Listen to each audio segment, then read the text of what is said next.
Diga após mim: Senhor meu Deus, eis-me aqui para aprender a tua palavra e praticá-la em nome de Jesus. Amém. Glória a Deus. Uma salva de palmas para o nosso Pai. Amém, amém. Pode se sentar por aqui. Estão ouvindo direitinho? Tá bom o som? Acho que mudando a posição da caixa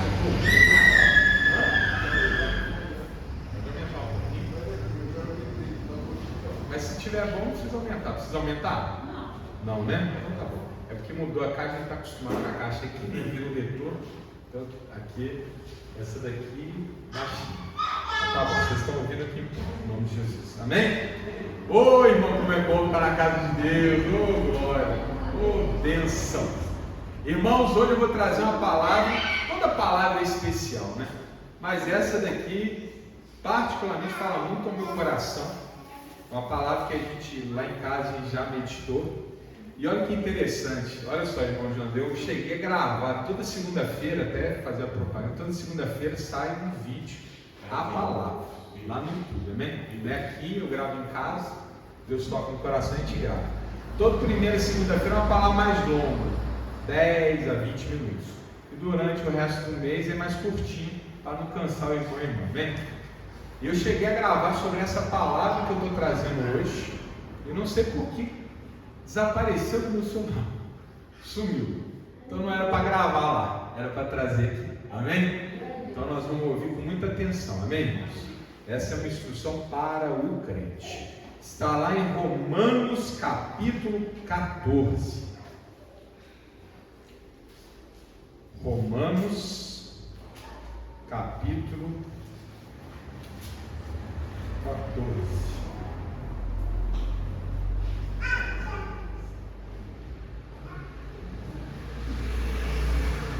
Irmão, vou propor ler o capítulo inteiro, amém? Vamos ler o capítulo inteiro, depois eu volto só destacando que o que aqui vai ser mais importante para a mensagem da noite.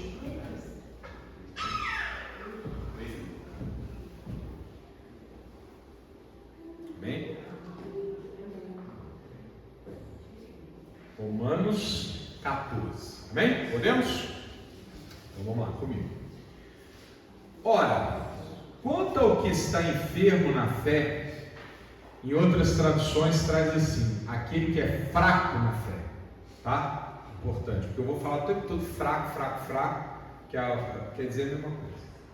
Quanto ao que está enfermo na fé, recebei-o não em contendas sobre dúvidas, porque um crê que de tudo se pode comer e outro que é fraco come legumes. O que come não despreze o que não come, e o que não come não julgue o que come, porque Deus o recebeu por seu. Quem és tu que julgas o servo alheio?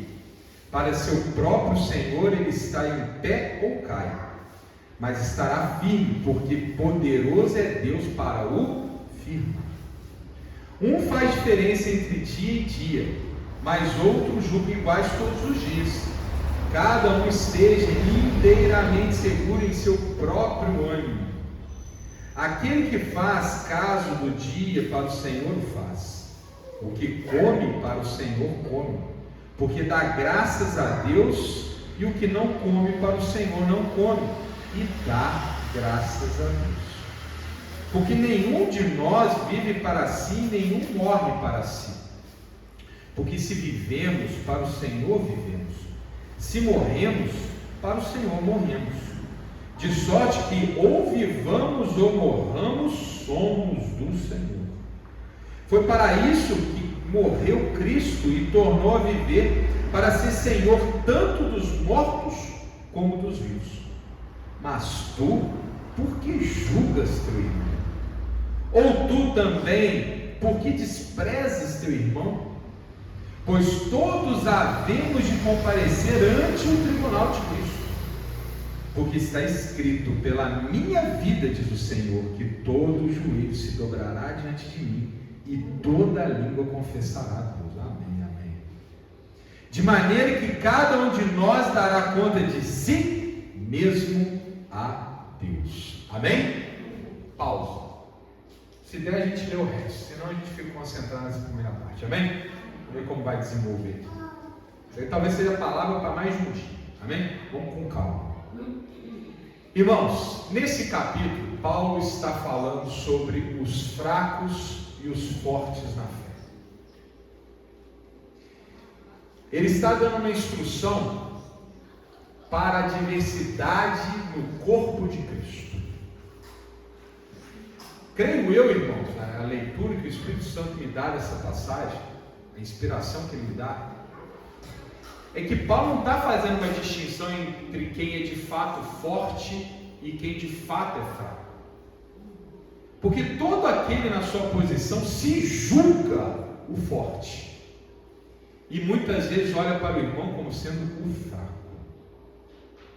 Para mim, Paulo não está dizendo que existe o forte e existe o fraco. Ele está dizendo que existe diversidade. E a diversidade traz em si o que? A diferença. Quando nós estamos muito convictos de uma coisa, nós tendemos a achar, e é natural, irmãos, não é pecado nisso, que nós estamos certos. E quando nós observamos o irmão fazendo diferente de nós, a tendência é que nós pensemos que ele está errado. Mas será que tem certo e errado nessa história? Paulo está nos ensinando, meus irmãos, que no corpo de Cristo existem diferentes maneiras de servir ao Senhor. E todas são igualmente legítimas e devem ser igualmente respeitadas. Embora nós nos resguardemos o direito de fazer diferente. Está claro, irmãos? Posso trazer exemplos práticos? Amém? É para escandalizar ninguém, é para ilustrar. Nós temos irmãos que acreditam que devem guardar um dia da semana. Naquele dia, eles não podem fazer absolutamente nada, nem prova, nem para o trabalho. Não tem? Vocês sabem o que eu estou falando, sabe? Nosso ministério guarda o sábado? Não guarda. Sábado, irmãos, tem que trabalhar. Eu trabalho, esse sábado eu vou trabalhar. E não me sinto pecador. Amém? Já o meu irmão, dessa outra denominação, pensa diferente de mim. Quem é o santo da história? Ele ou eu? Irmãos, ambos. Ele do jeito dele e eu do meu jeito. Amém? Eu preciso fazer o que ele crê? Não, eu preciso fazer o que eu creio. Porque o Espírito Santo, ele é diversidade, ele toca em cada um de um jeito. Nós temos que, então, professar da melhor maneira a fé que Deus plantou no nosso coração. E nunca, jamais, em hipótese nenhuma, julgar a fé do irmão. Tem irmãos que comemoram dias santos. Não tem? Que naquele dia eles fazem um propósito, né? Ou fazem um jejum, ou fazem algum sacrifício, não sei. Tem outros irmãos que passam por aquele dia como se fosse um dia qualquer. Um é errado e outro é certo. É para a glória de Deus que você está guardando esse dia, irmão? Deus seja louvado. É para a glória de Deus que você trata esse dia como qualquer outro? Deus seja louvado. Tem irmãos que têm dieta alimentar, vocês sabem disso, não tem? Tem irmãos que não comem determinadas comidas. É para a glória de Deus? Deus seja louvado. E os irmãos que comem qualquer coisa? Deus seja louvado. Amém? Nós não podemos olhar para o irmão e julgá-lo, pois quem levanta é Deus, e também quem coloca no chão, se for necessário, é Deus. Olha, vamos voltar a palavra aqui de novo? Com essa leitura agora? Vamos reler? Vamos traço por traço? Ora, quanto ao que está enfermo na fé, recebei-o não em contendas sobre dúvidas. Olha para cá. Lembra que eu falei? Eu acho que eu sou forte da fé. Por quê? Porque eu estou convicto da minha fé. E aí quando eu olho para o irmão diferente, eu tendo a julgá-lo como enfermo, como fraco. Isso é natural, irmão. Isso é natural. Até aqui não tem problema. O que eu não posso, olha só, é não recebê-lo. É entrar em contendas. É gerar dúvidas na cabeça do irmão. Isso é que eu não posso fazer. Irmão, olha para mim. É muito importante essa palavra. Às vezes, no afã, ali no calor da nossa fé, a gente pode atravessar uma determinada linha que não é salutar atravessar. O que eu mais vejo, irmãos, na internet é isso. Parece que tem um monte de gente sentada na cadeira de Deus julgando, isso aqui é heresia, isso aqui é desvio, isso aqui é pecado, esse pregador não pode, aquele pregador não pode, aquele pregador não sabe, aquele pregador está errado. Tem ou não tem isso na internet? Ainda mais que nós consumimos esses conteúdos de culto e tal, toda hora é um culto abençoado e um julgamento, é um culto abençoado e 2 julgamentos. Irmão, pensa comigo. Às vezes você é mais eloquente. O que é eloquente? Você fala bonito. Às vezes você é mais sábio, você tem ali os versículos na ponta da língua. Às vezes você é mais estudado, então você consegue ali dominar a teologia. Aí você encontra um irmãozinho humilde, que está ali na caminhada com Cristo, dele, fazendo os propósitos dele, os sacrifícios dele, guardando os dias dele, orando do jeitinho dele, e você, com toda a sua autoridade, para com esse irmão e fala: você está errado, porque a sua adoração é errada, porque a sua guarda é errada, porque a tua igreja é errada, que o teu pastor é errado, que você está no lugar errado. Pensa comigo.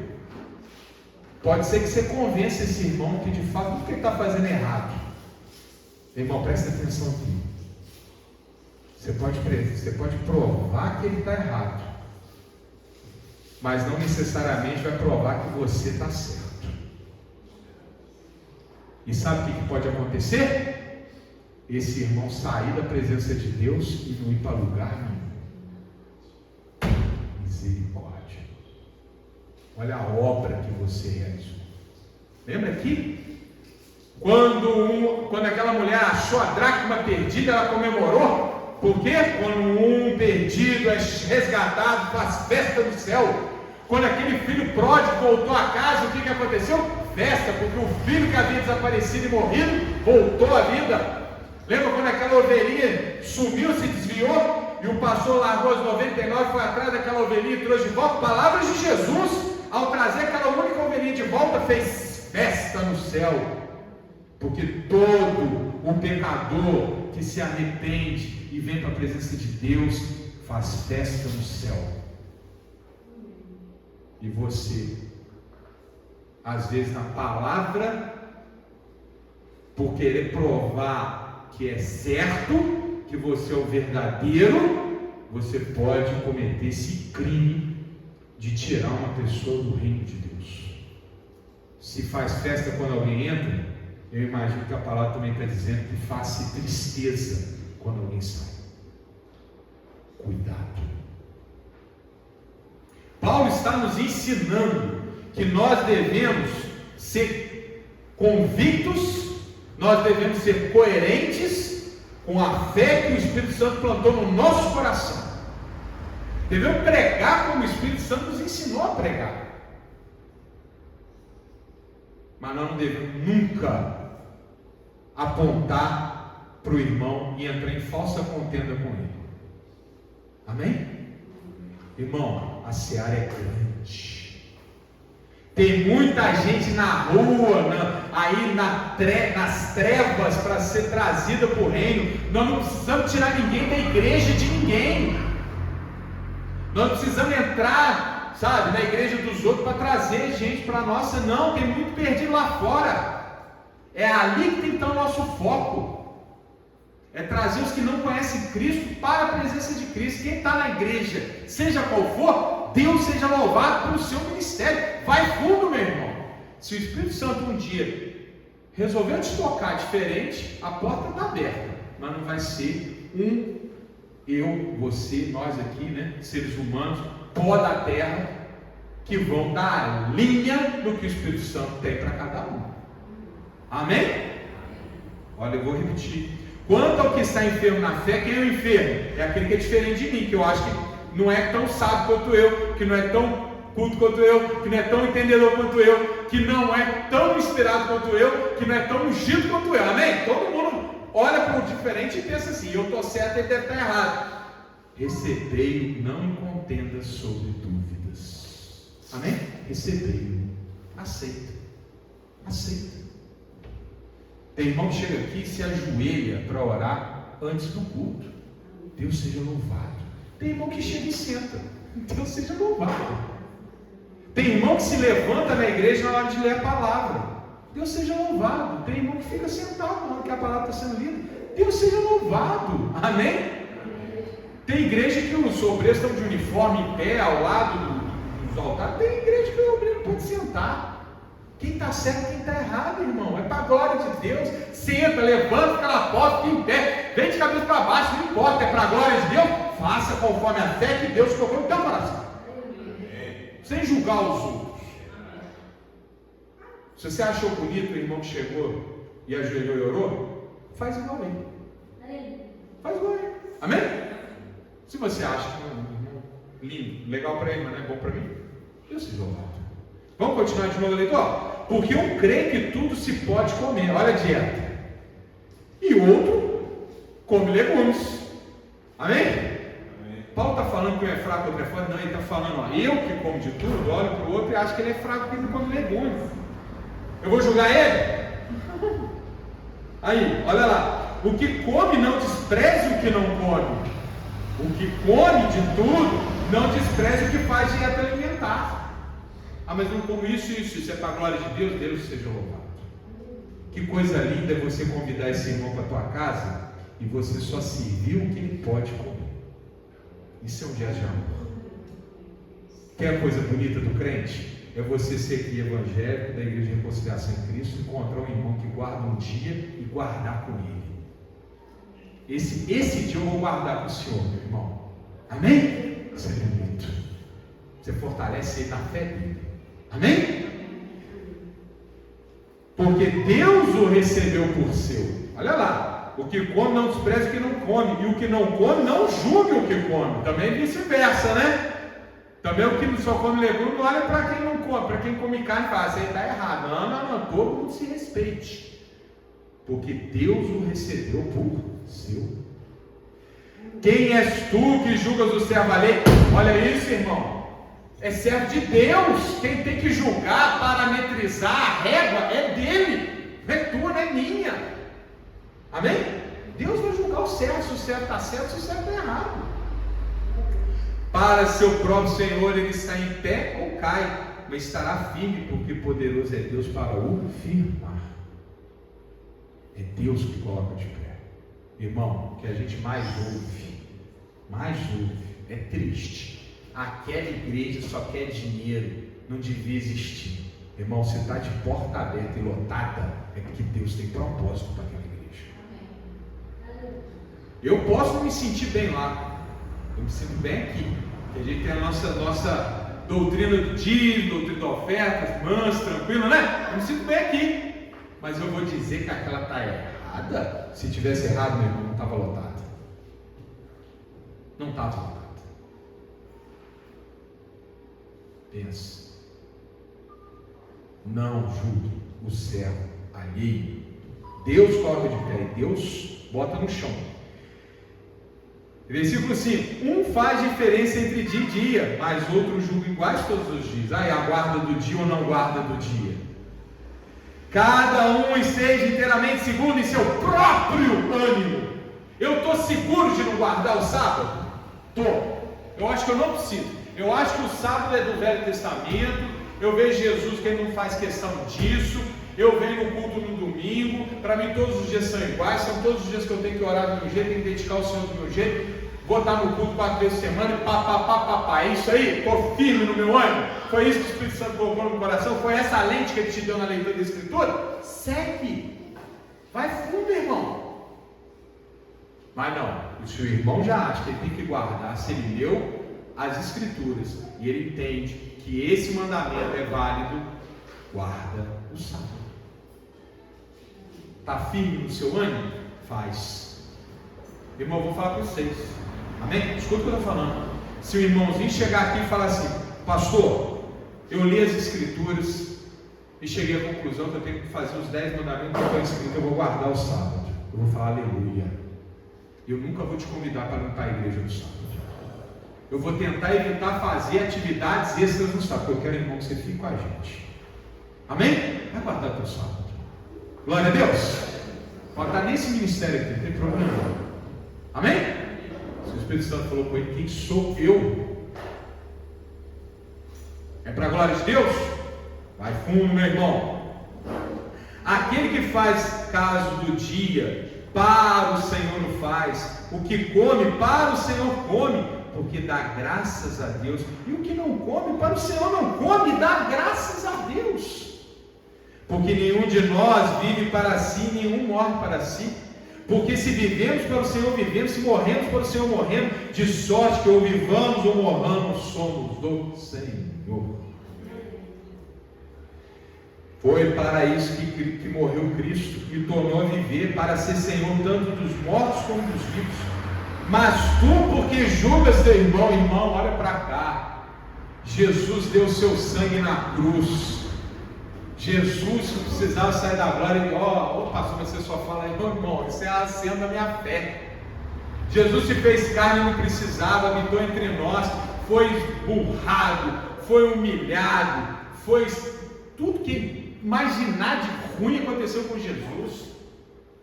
Ele se fez pecado por nós. Deus teve que virar as costas para o próprio filho. Jesus teve que dizer: pai, por que me abandonaste? Deus não podia olhar para Jesus. E nós vamos nos apegar à filigrana de se o sujeito come ou não come carne desse ou daquele bicho.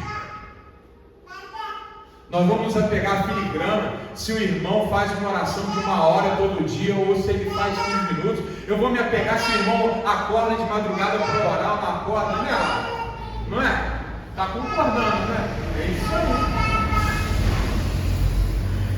Vou fazer questão disso, irmão. Às vezes o irmão pode vir na terça, pode vir na quarta, pode vir vem no domingo. Irmão, e outra coisa, olha para cá, contar um testemunho meu. Meu pai morreu com 91 anos. Ele era ortodoxo, é russo, ele nasceu lá nas Europa. Convicto, ortodoxo. No domingo, eu, crente, obreiro, domingo de manhã eu levava ele na missa dele e ficava com ele na missa dele e esperava ele ter comunhão com Deus do jeito dele. Levava, mas ele comigo. Levava, ficava com ele, orava lá dentro, só não participava porque não concorda. Orava, amém? Às vezes não acompanhava a cerimônia, mas no meu jeito ali comigo, era com o Espírito Santo, estou ali orando, estou aproveitando o meu momento. Depois ele para o meu culto. Não era assim mesmo? Foram anos. Irmão, é a fé dele. Quem sou eu para me meter? Amém? É assim que a gente tem que ter no nosso coração. Prioridade. A prioridade é o reino de Deus, não é a nossa convicção. A nossa convicção é nossa. Eu vou exigir que o irmão Juarez pregue um evangelho diferente do que ele aprende na igreja dele? Não, ele tem que pregar o evangelho do jeito que ele aprendeu. Amém? Às vezes o Juarez não vai convencer, às vezes o irmão de outra denominação vai convencer. Por quê? Porque o lugar dele era aqui, era lá, não era cá. Amém? É ali que está o maná dele, não é aqui. Glória a Deus. Juarez então perdeu tempo? Não, às vezes Juarez estava preparando o caminho. Juarez era, Juarez, estou te usando de João Batista da minha palavra. Está preparando o caminho para outro vir e ceifar. Amém? Essa tem que ser a convicção do nosso coração. Para terminar, porque está escrito: pela minha vida, diz o Senhor, que todo joelho se dobrará diante de mim, toda língua confessará a Deus. Tem Cristo, irmão? Tem Cristo? Está confessando Cristo? Tá bom. Não é lá que nós temos que criar contenda. Cristão, sabe onde é que ele vai lutar? É onde não está Cristo. É nos perdidos. É ali que nós vamos. Isso é ordem, decência, sem força nem violência, com carinho, delicadeza, do jeito que a gente aprendeu, que é o fruto do Espírito. Paciência, amabilidade, autocontrole, não é? Do jeitinho que a gente aprendeu, do jeitinho que o Espírito Santo nos orienta. É lá que nós vamos combater a boa milícia. Porque não é pela carne, não é contra a carne nem sangue, é contra as hostes espirituais do inferno, contra os demônios que nós lutamos. Não é contra a denominação de ninguém. Está claro, irmãos? Isso inclui todo mundo. Todos. Não precisa ser só evangélico, não. Está clara a mensagem? Respeitamos a todos. Fazemos algo que a gente não concorda? De jeito nenhum. Mas respeitamos. Cristo está ali? Eu respeito. Eu vou pregar onde Cristo não está. Ali que eu vou lutar. Eu não vou colocar no meu currículo esse peso de repente convencer um irmão de que ele está errado e botar ele no mundo. Eu prefiro que ele fique com Cristo onde ele está. Glória a Deus. Vale a pena ler do 13 para baixo. Quem sabe o Espírito Santo toca e a gente volta nessa palavra semana que vem. Mas antes de continuar aqui, eu queria voltar para Atos dos Apóstolos. Oh, que palavra tem Atos dos Apóstolos! Não sei se tocou em vocês do jeito que tocou. Quando eu li isso aqui, eu falei: meu irmão, que palavra! E não vem da boca de um cristão, vem da boca de um fariseu. Deus usa quem tem que usar. Amém? Atos dos Apóstolos, capítulo 6. Não, capítulo 5.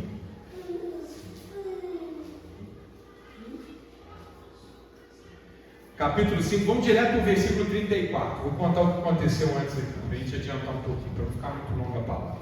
Se o Espírito Santo tocar, semana que vem a gente volta no mesmo assunto, amém? Às vezes vale a pena a gente fazer aqui porção dobrada dessa palavra, completar o capítulo 14 de Romanos. Irmão, quem está entendendo, levanta a mão. Amém? Vamos lá. Capítulo 5, versículo 34. Vou contar para vocês como é que a gente chega aqui. Ó. Os apóstolos estavam pregando o evangelho, já aconteceu o dia de Pentecostes. Vou pregar aqui, já preguei em uma outra ocasião, que o capítulo 2 de Atos é a fundação da igreja. Não sei se todo mundo se deu conta, é ali que a igreja nasce. Então a igreja nasceu. Capítulo 2 de Atos dos Apóstolos. Nós somos pentecostais, né? A gente tem esse capítulo 2, um capítulo forte, no descer do Espírito Santo. Ali começa. Dali para frente era pregação. E acontecia onde? Principalmente no templo. Não tinha divisão entre cristão e judeu. Ali eram os cristãos pregando no meio do judaísmo, fazendo a interpretação das escrituras correta, como Cristo tinha ensinado. E completando, falando: ó, tá vendo? Jesus fez isso, Jesus fez aquilo, é como estava escrito e tal. Os fariseus são os religiosos que queriam manter as coisas como estavam, que conspiraram contra Cristo, obviamente não gostaram. E quando a coisa começou a crescer demais, quando o caminho, como era chamado, né? Sabe como é que foi o primeiro nome do cristianismo? O caminho, amém? Caminho com C maiúsculo, era o nome que se dava aos cristãos. Quando o caminho estava crescendo muito, aí começou a perseguição.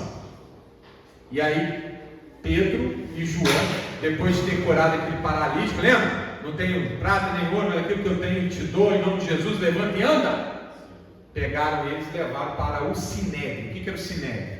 Era o conselho dos líderes fariseus. Amém? E aí Pedro e João fazem uma defesa, como a palavra de Jesus já disse, né? Não fique com medo. Eu vou te ensinar o que falar. O Espírito Santo vai vir e vai te dar direitinho a palavra. E esses eram lindos. 2 pescadores. Nunca tinha estudado. Quando a gente lê o Evangelho de João, meu irmão, a gente vê João, ele tinha dificuldade de escrever. Pelo menos escrever em grego. Porque o Evangelho foi escrito em grego. Ele tinha dificuldade, é um grego mais pobre, é um grego mais difícil ali, às vezes até de entender, porque não é uma linguagem igual Paulo, que escreveu bonito, não, escreveu com dificuldade. Então a gente vê um pouco ali, quando a gente lê Pedro, Paulo vê ali que realmente, provavelmente esse caso de Pedro, quem escreveu Pedro ditou, Pedro não escreveu, muitas eram ditadas. O que a gente sabe disso? Que Marcos era secretário de Pedro e escrevia por Pedro. Inclusive o Evangelho de Marcos, eu estou saindo para mais, fica a instrução. O Evangelho de Marcos é a transcrição que Marcos fez da maneira como Pedro pregava. Quando você lê o Evangelho de Marcos, é como se você estivesse lendo, ouvindo Pedro explicando a história. Amém? João, portanto, era uma pessoa muito humilde, era um pescador. E quando ele vai na frente do Sinédrio e faz uma defesa maravilhosa com Pedro, o Sinédrio fica boquiaberto. Falou, quem que ensinou esses caras? Amém? E aí, levanta-se naquele meio, enquanto o Sinédrio falava, vão matar, vão apedrejar, vamos jogar do alto lá do templo. O Tiago foi morto assim, vocês sabem, né? Vão crucificar ele. Aí aparece um cara que foi professor de Paulo. Como é que vocês sabem disso? Está lá em Gálatas. Estudei aos pés de Gamaliel. E esse homem de Deus aqui levanta, ele é um fariseu e não era cristão, mas ele era sábio. Esse homem tinha unção. E olha o que ele fala, capítulo 5, versículo 34, tem tudo a ver com Romanos 14. Mas levantando-se no conselho certo fariseu chamado Gamaliel, doutor da lei, venerado, ou seja, ele era um grandão, hein? Por todo o povo. Ele era reconhecido por todo mundo como sendo um grande fariseu. Mandou que por um pouco levassem para fora os apóstolos. Então ele chegou, levantou, viu aqueles homens defendendo, os fariseus tudo ali polvorosos, que vão matar, vão apedrejar, vão fazer. Ô, gente, dá um tempo, por favor, Pedro e João, sai daqui, vai lá para fora, vou conversar com a minha galera. Dá licença. Amém? Igual o Júlio, né? O Júlio vai para dentro da sala e toma decisão. Aí olha o que Gamaliel faz. 35. E disse-lhes, olha só, palavra de Gamaliel: varões israelitas, acautelai-vos a respeito do que haveis de fazer a estes homens. Ou seja, calma, cuidado, que vocês vão decidir. Porque antes destes dias, ou seja, no passado, levantou-se Deus, dizendo ser alguém. A este se juntou um número de uns 400 homens, o qual foi morto, e todos os que lhe deram ouvidos foram dispersos e reduzidos a nada. Depois deste, levantou-se Judas, o Galileu, nos dias do alistamento, e levou muito povo após si, mas também este pereceu, e todos os que lhe deram ouvidos foram dispersos. Irmãos, naquela época o povo estava esperando o Messias, não estava? Então toda hora levantava alguém e arrastava o povo atrás dele, porque acha, agora é o Messias, agora é o Messias. Lembra que Jesus fala? Dizia, ele lá, ele cá, não haverá de ser nenhum deles. Toda hora levantava um cara. Gamaliel está explicando. Isso que nós estamos vendo aqui já aconteceu outras vezes. Olha a sabedoria. E agora digo-vos, dai de mão a estes e deixá-los, porque este conselho ou esta obra é de homem, ou esta obra é de homens, se desfará, mas se é de Deus, não poderei desfazê-la, para que não aconteça serdes também achados combatendo contra Deus. E concordaram comigo. Irmão, o que Gamaliel está falando para a igreja de hoje? Aquele ministério é isso, aquele ministério é aquilo. Se é de Deus, Deus levanta e mantém. Se não é de Deus, ele não precisa da sua ajuda para derrubar. Cuidado para não se deparar na constrangedora situação de se ver combatendo a vontade de Deus. Entenderam isso, irmãos? Gamaliel está falando para aquele povo: deixa esses homens ir, porque se o que eles estão pregando é verdade, é obra de Deus, e não adianta o que vocês fizerem, vai crescer. Agora, se for coisa de homem, deixa aí, porque o próprio Deus vai tratar de humilhá-los. É assim que nós devemos agir com a diversidade do corpo de Cristo, sem julgar, sem combater, sem falar mal, sem fofocar, sem azucrinar, sem tentar tirar ninguém de lugar nenhum, apenas sendo convicto na nossa fé, encontrando oportunidade pregando para quem está lá fora, nas trevas, precisando de Jesus. Amém? Glória a Deus. Com aquela salva de palmas para o nosso Deus.